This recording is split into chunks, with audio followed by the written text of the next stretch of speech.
মুসাফির রাতের বেলায় মসজিদের বারান্দায় শুয়ে আছেন। এমন সময় এক চোর মসজিদের মাইক চুরি করে নিয়ে যাচ্ছে। তখন সেই মুসাফির পেছন দিক থেকে চোরটিকে শক্ত করে ধরে চোর চোর বলে চিৎকার করতে থাকলো। তাদের চিৎকার শুনে এলাকাবাসী এসে দেখতে পান দুইজন অপরিচিত লোক, আবার দুইজন লোকই একজন আরেকজনকে চোর বলে চিল্লাচ্ছেন। আসলে চোরকে সেটা তো আর এলাকাবাসী জানে না। তখন এলাকাবাসী এই দুইজনকে এলাকার মাতব্বরের কাছে নিয়ে গেল।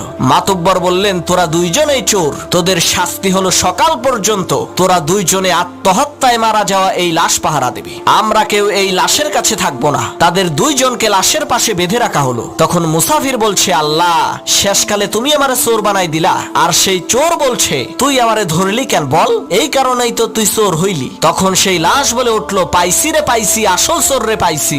লাশের কথা শুনে চোর আর মুসাফির প্রচন্ড ভয় পেয়েছে। তখন লাশ বলে উঠলো, আমি মরি নাই, মরার ভান ধরেছিলাম আসল চোরকে ধরার জন্য।